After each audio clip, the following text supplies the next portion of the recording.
കേരളത്തിൽ തെരഞ്ഞെടുപ്പ് കഴിഞ്ഞു ശരിയാണ്. പക്ഷേ ഇതുവരെ ഭരണത്തിൽ ആര് വരുമെന്നൊരു തീരുമാനം, ആ ജനവിധി നമ്മൾ അറിഞ്ഞിട്ടില്ല. അതിന് ഇനിയും ദിവസങ്ങൾ കാത്തിരിക്കണം.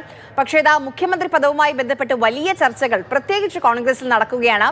മുഖ്യമന്ത്രി പദത്തിലേക്ക് KC വേണുഗോപാലിനെ, അതായത് കേരളത്തിൽ തെരഞ്ഞെടുപ്പിൽ മത്സരിക്കാത്ത KC വേണുഗോപാലിനെ നിർദ്ദേശിക്കുകയാണ് സുധാകരൻ. KC വേണുഗോപാൽ കേരളത്തിലേക്ക് വരണമെന്ന് സുധാകരൻ ഫേസ്ബുക്ക് പോസ്റ്റിലൂടെയാണ് ആവശ്യപ്പെടുന്നത്.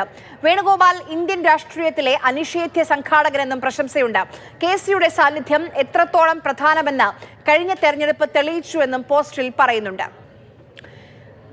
ഇതിനു മുൻപ് ഈ തെരഞ്ഞെടുപ്പ് കാലയളവിൽ അടുത്ത മുഖ്യമന്ത്രി, കേരളത്തിന്റെ മുഖ്യമന്ത്രി UDF-ൽ നിന്നാവണമെങ്കിൽ ആരാണ് എന്ന ചോദ്യം സുധാകരനോട് ചോദിച്ചിരുന്നു. അന്ന് സുധാകരൻ പിന്തുണച്ച കോൺഗ്രസ് നേതാവിന്റെ പേര് രമേശ് ചെന്നിത്തല എന്നായിരുന്നു. ഇപ്പോൾ വലിയ ചുവടുമാറ്റമാണ് സുധാകരൻ നടത്തുന്നത്. അത് എന്ത് മുന്നിൽ കണ്ടുള്ള ചുവടുമാറ്റം എന്നുള്ളതാണ് അറിയേണ്ടത്. CK വിജയൻ നമുക്കൊപ്പം ചേരുന്നുണ്ട്. CK, ഞാൻ ചോദിച്ചത് ഇതാണ്. ഇപ്പോൾ ഒരു മാധ്യമ പ്രവർത്തകൻ ചോദിക്കുകയാണ്, ആരായിരിക്കണം മുഖ്യമന്ത്രി, UDF-ന്റെ മുഖ്യമന്ത്രി? അവിടെ ഒരു പേര് പറയാം, സുധാകരന്.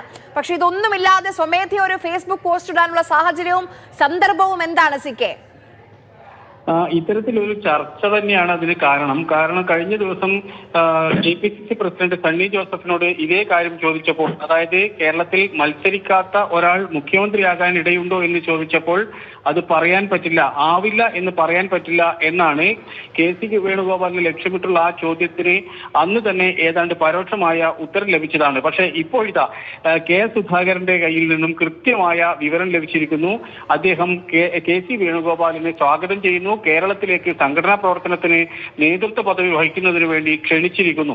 ഇതിൽ നിന്നെല്ലാം ഒരു കാര്യം വ്യക്തമാണ്, KC വേണുഗോപാൽ അടുത്ത മുഖ്യമന്ത്രിയാകാൻ പോകുന്നു എന്ന കൃത്യമായ സൂചന. UDF വരികയാണെങ്കിൽ KC ആയിരിക്കും മുഖ്യമന്ത്രി എന്ന സൂചനയാണ് ഉള്ളത്. എന്ത് പറ്റി സുധാകരന് എന്നായിരിക്കും എല്ലാവരും ആദ്യം ചോദിക്കുക.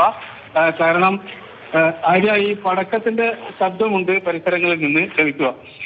ഏതായാലും ഇത്തരത്തിൽ എന്ത് ചുവടുമാറ്റമാണ്, എന്തിന്റെ പേരിലാണ് ചുവടുമാറ്റം എന്ന് ഇനി വരാനിരിക്കുന്നതേ ഉള്ളൂ. ഏതായാലും ഒരു കാര്യം ഉറപ്പാണ്, ഇതുവരെ KC വേണുഗോപാലും സുധാകരനും രണ്ട് പക്ഷത്തായിരുന്നു നിലയുറപ്പിച്ചതെങ്കിൽ ഇപ്പോൾ ഇതാ ഈ തെരഞ്ഞെടുപ്പ് കഴിഞ്ഞ പശ്ചാത്തലത്തിൽ ഇവർ നേരിട്ട് KC വേണുഗോപാലിനെ ക്ഷണിച്ചിരിക്കുന്നു. ആ ഫേസ്ബുക്ക് ആര്യ വായിച്ചു കാണും. ഇതിലൊരു കൗതുകം തോന്നിയത്, ഇതിനു മുൻപ് KC ചിത്രത്തിലില്ലാത്തൊരു സമയം ഉണ്ടായിരുന്നല്ലോ. ഇവിടെ മത്സരം നടക്കുന്ന ഒരു സമയത്ത് രമേശ് ചെന്നിത്തലയെ പിന്തുണച്ച സുധാകരനാണ്. ഇപ്പോൾ ചെന്നിത്തല പിക്ചറിലേ ഇല്ലേ? ഇപ്പോൾ അതാണ് ഏറ്റവും പ്രധാനപ്പെട്ട ചോദ്യം. കാരണം എന്തുകൊണ്ടാണ് KC വേണുഗോപാലിൽ, അതായത് രമേശ് ചെന്നിത്തലയെ മറികടന്ന് KC വേണുഗോപാലിന്റെ പേര് മുഖ്യധാരയിലേക്ക് വരുന്നത്, ഒന്നാം സ്ഥാനത്തേക്ക് വരുന്നത് എന്നാണ്.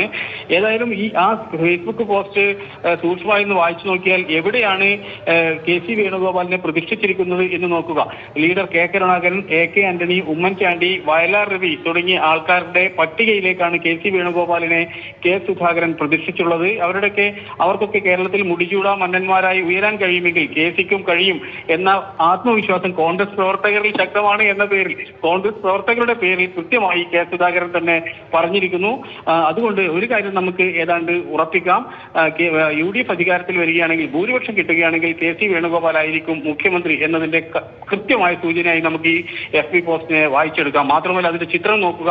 അതിൽ ആലിംഗനം ചെയ്ത് KC വേണുഗോപാലിനെ ആലിംഗനം ചെയ്ത ഒരു ചിത്രത്തിന്റെ ചുവട്ടിലാണ് ഇത്തരത്തിൽ ഈ കാര്യം പ്രതിപാദിച്ചിരിക്കുന്നത്. അതുകൊണ്ട് KC വേണുഗോപാലിനെ കേരളത്തിന്റെ ചരിത്രം നോക്കുകയാണെങ്കിൽ CK, പ്രതിപക്ഷ നേതാവാണ് അടുത്ത ഡിഫാക്ടോ മുഖ്യമന്ത്രി. ഭരണം മാറിയാൽ അങ്ങനെയാണെങ്കിൽ സ്വാഭാവികമായും വരേണ്ടത് VD സതീശനാണ്. സ്വാഭാവികമായും അതെ. VD സതീശൻ കേരളത്തിൽ അടുത്തിടെ നടത്തിയ രാഷ്ട്രീയ പ്രവർത്തനങ്ങളുടെ ഒരു ആഴവും പരപ്പും നമുക്ക് പറഞ്ഞറിയിക്കാൻ കഴിയില്ല. കേരളത്തിൽ അങ്ങോളം ഇങ്ങോളം അദ്ദേഹം ഓടി നടന്ന് എല്ലാ കാര്യങ്ങളിലും ഇടപെടുന്നു. എല്ലാ കാര്യങ്ങളിലും അദ്ദേഹം അങ്ങേയറ്റത്തെ ദീർഘവീക്ഷണത്തോടുകൂടി പെരുമാറുന്നു. അതിനെല്ലാം പുറമെ മറ്റൊരു കാര്യം കൂടിയുണ്ട്. VD സതീശനെ ലക്ഷ്യമിട്ടാണ് LDF ഈ രാഷ്ട്രീയ പ്രവർത്തനങ്ങൾ മുഴുവൻ നേരിട്ടത്.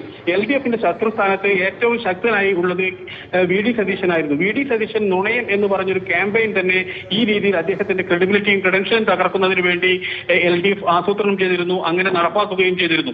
അതെല്ലാം കഴിഞ്ഞ് ഈ കേരളത്തിൽ ഒരു UDF അനുകൂലമായ രാഷ്ട്രീയ അന്തരീക്ഷം ഉണ്ടാക്കുന്നതിൽ VD സതീശൻ നൽകിയ സംഭാവന ചെറുതല്ല. CK വിജയനാണ് വിവരങ്ങൾ നൽകിയത്. എന്തായാലും തെരഞ്ഞെടുപ്പിന്റെ ഫലം വന്നിട്ടില്ല, ജനവിധി ആർക്കൊപ്പം എന്നുള്ള വിവരം നമുക്ക് ലഭിച്ചിട്ടില്ല. പക്ഷേ മുഖ്യമന്ത്രി കസേരയെ ചൊല്ലിയുള്ള തർക്കം അല്ലെങ്കിൽ അതിന്റെ കലഹം തുടങ്ങി കോൺഗ്രസിൽ എന്നുള്ളതിന്റെ സൂചനയാണ്. ഇപ്പോൾ നമ്മൾ നേരെ മുഖ്യമന്ത്രി കുപ്പായം തയ്ച്ചിട്ടിരിക്കുന്ന 3 പേരെ പറ്റി പറയുമായിരുന്നു. V D Satheesan, K C Venugopal, Ramesh Chennithala. അതിൽ നിന്ന് ക്ലിയറായി രമേശ് ചെന്നിത്തലയെ നേതാക്കൾ കൈവിട്ടു എന്ന് വേണം ഇപ്പോൾ പുറത്തുവരുന്ന പ്രതികരണങ്ങളിൽ നിന്ന് മനസ്സിലാക്കാൻ.